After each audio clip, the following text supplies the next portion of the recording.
Hello and welcome back to the Digital Lounge. I'm Mark Britton, and in this short episode, we're exploring how organizations can revolutionize growth by rethinking their customer acquisition strategies. In his latest blog, David Catmur-Lloyd, Consultancy Director at Crimson, shared 6 steps for building smarter, more effective acquisition models, from defining clear personas to leveraging automation, AI, and building loyalty. But today, we're going to dig a bit deeper around that subject. Beyond the framework, what are the real challenges? What are the common traps?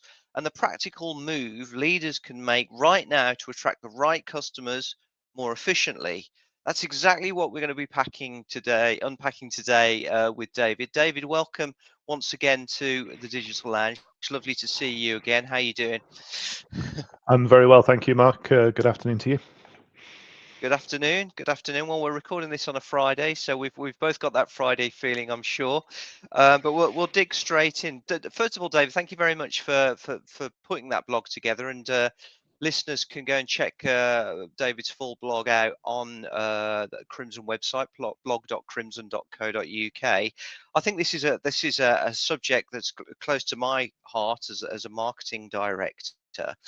And I was really taken by what you talked about with personas. And I think the reality is, the theory sounds straightforward, but in practice, it can be really messy. I mean, from your experience, what are those big challenges organizations face when turning customer data into those usable personas, and how can they overcome those hurdles? I think the first challenge is actually understanding what we mean by personas. Very often we've heard people say, oh, a persona is basically an age bracket or just a particular demographic, but actually personas are much more than that. There's a lot more depth. There's a lot more that you need to think about in terms of understanding your personas, and indeed starting with, what's your ideal client profile, your customer profile. What would that look like? If you understand that, then you've got a good measure of what personas you may be looking at and how you can measure personas against that ideal client profile. In terms of challenges, though, undoubtedly the first one that we face is data fragmentation. So, customers that we work with will often have multiple data sets. Sometimes those data sets won't have any clear indexing type fields that allows us to relate the data between the various different data sets. So you've got integration challenges there, but you've also got data cleansing challenges and making sure we have the right bits of information being surfaced to allow us to actually derive exactly what those personas should be. I think the other thing as well is everybody has qualitative data, demographic data. It's usually very easy to get hold of these days. It's not something that's the challenge it used to be of a few years ago. Quantitative type data is really where personas come to life. So that's understanding the motivations of your customers. It's understanding where their pain points are. Understanding why they're coming to you and knocking on your door, so to speak. And that sometimes isn't available just in standard data sets. You've got to do something extra to really get that, like customer surveys, for example, to start driving and providing that to your engine, basically, so it can actually drive personas that are much more rounded and actually understand your customers better. And I suppose the third thing would be ethical. You've got to obviously make sure that you've got permission to use this data and your customers are aware of what you're using the data for. And again, sometimes there's lots of data we might be starting with, but the customers don't necessarily know that it's there. So you've got to go through a process of basically revalidating that data and reconsenting on that data to make sure that you're ready to use it in the right way going forward. And I think, I mean, just from my experience with working with personas, there's always a danger of creating too many personas, and it's trying to get that fine balance between a few clusters that are useful, but not too much so that it becomes unwieldy. Is that what you've seen as well? Absolutely, but I mean, personas should basically be able to identify, the different groups that actually come and want to purchase your services. So I can't sit here and say whether you'd have persona, 10 personas, or 50 personas, because it really depends on what it is you're doing and routes to market and what it is you're selling and all of those sorts of conversations. But actually, and analyzing what you're doing and actually understanding the ones that are effective allows you to start to group together, start to have levels of efficiency from basically, removing personas that actually aren't delivering results, etc. So you do have to really keep an eye on it and manage it and monitor it on a continuous basis to make sure you end up with that succinct set of personas that are actually relevant to you as a business. Okay, so I'd like to move on now to automation and AI. It's, as you know, it's something that we're going to be talking about at the Innovation Conference in November. And as we know, huge amount of hype about AI at the moment. But my question is, how do you stop from over automating in this sort of world? These tools are becoming increasingly easy and more accessible. We don't want to lose the human touch, I would imagine, David. That's a really good question, and as a technologist and somebody who loves the concept of automation and concept of AI, I'm like, well, we can get it to do it all, but we should, and we have to be careful, and we have to be really pragmatic about how we use those tools, and exactly at what point do we say, it's an automation or an AI tool, and what point should it be a bit of a human interaction? And again, that will vary, from customer to customer in terms of their scenarios.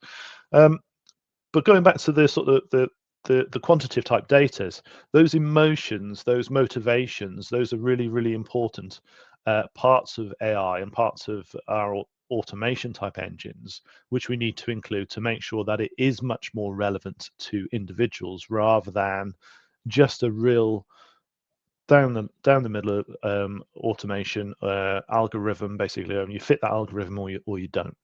And actually, that life's not like that, which is why we find, you go back yourself, Mark, in the marketing world, personas of yesteryear, you either fit that persona or you don't fit that persona, and that there was always almost like collateral damage, people who didn't get the message because they didn't fit a persona. So you can now start to build those nuances using AI. However, I think you still need to validate what you're doing with some human interaction. AI, it's great, it's really exciting, but it's a really young technology. You think about it, the last 24 months, the AI bubble has burst and everything's come out and everybody's getting really excited about it. So that's really early on in a sort of technology age. So we should be careful and we should validate what we're doing and have some sort of human interaction in there. Now, whether that's human interaction from a customer services perspective or a marketing perspective, again, really depends on the scenario that we're trying to apply. I would try to temper whatever I was doing with AI with at least a human casting their eye over the AI decisions and saying, does that seem reasonable? Does that seem sensible to go down that road? Because again, people have been working with their customers a long time. They might see something that an AI engine doing segmentation won't, for example. Yeah, and I would imagine, in fact, this reminds me of a conversation I saw on LinkedIn the other day. Perhaps maybe the more transactional elements where the expectation from the customer is that they just want to get something sorted now, that feels like that's probably where AI can be leaned upon versus something that's more nuanced or more sensitive. Absolutely. So yeah, I mean, automation and AI basically for transactional stuff will work all day long, and I'm more than happy to go down that road. But where you've got some more nuancy type stuff, this is where, even if you take sort of like a customer service scenario where somebody goes onto a chatbot and at some point the chatbot hands off to a human because it's no longer transactional. There's something else that an individual's unhappy with. It could be the same. It's the same around personas and generating your personas. If people are not quite fitting and it doesn't fit your AI model and AI is not quite sure to do, tell AI to put it into another pot where we'll have a look at that and we'll have a look at what that data is telling us and make some decisions about how we want to manage that. And it's putting a human perspective into it. So yeah, transactional data, transactional operational type stuff, which you can put an automation in and maybe a decision point which you can use an AI engine to make the decisions, then that's fine, and I totally get that. We've just got to be aware of those edge cases which don't quite fit that model, and don't forget them. They're still relevant, but we need to push them perhaps over into some sort of human intervention at that point. No, that makes a lot of sense. Okay, well, in the blog, you say businesses should balance retention with acquisition, and I was quite interested in your take on this and whether you've got some examples of where getting that balance wrong has cost an organization growth. And I suppose interested in your view on how leaders should avoid that trap.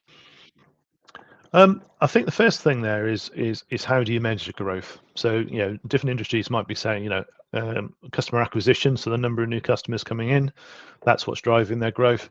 Others will be talking about 12 months down the line, what revenue have we actually earned from our customers, and indeed what profit have we made from our customers. That is business. So when you're talking about acquisitions versus retention, you've got to be really, really careful that actually that acquisition piece equals the retention piece at the back end, because there's no point spending an awful lot of money at the front end and not actually keeping them for more than 1 month, 2 months, 3 months or something at the back end, because your retention processes are not strong enough.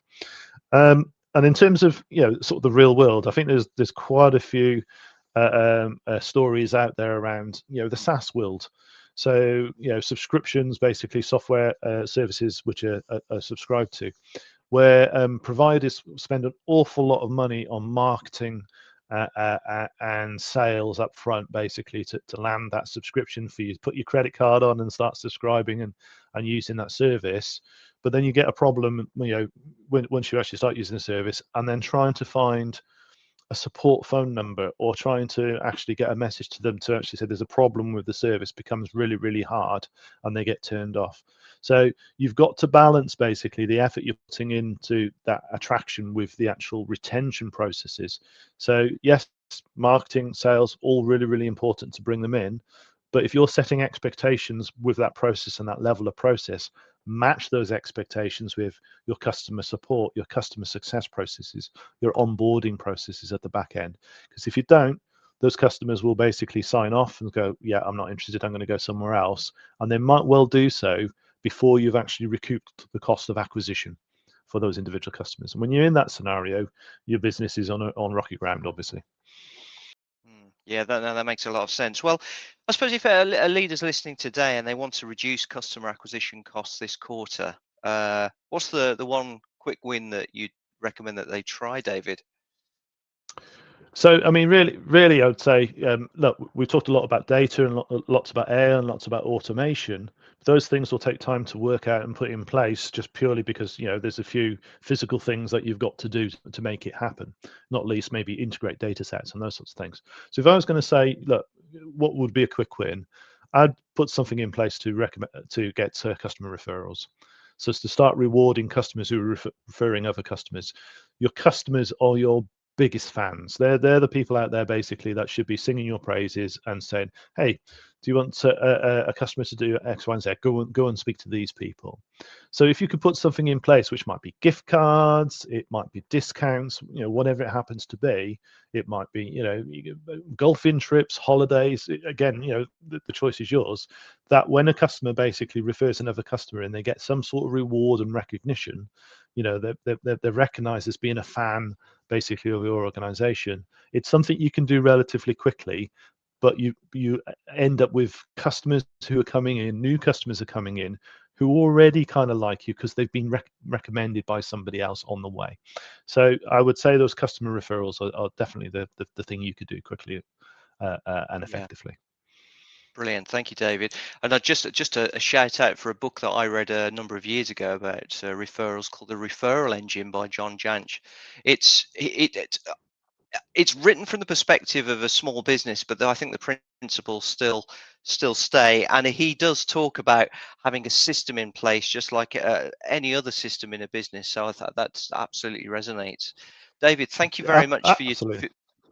yeah, thank you so much for your time today. I know how busy you are, and if anybody's watching today that wants to explore ways that you can improve customer acquisition. We've certainly got workshops around that can help. We can look at the art of the possible with certainly the Microsoft technologies that are out there, and just another plug again for the innovation conference that we've got coming up on the 13th of November, where we are going to work with a fictitious company throughout the day to see how we can impact their sales, their marketing, their customer services, their operations through the use of automation and AI.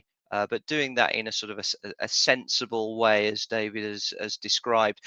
Anyway, that's all from us today. Thank you very much for listening to the Digital Lounge. We'll be back again very soon. Let us know if you like these shows, what you'd like differently, done differently, what you want us to do more of. We do listen, and we do appreciate all the feedback that you share with us. Until then, we'll see you again very soon. Goodbye.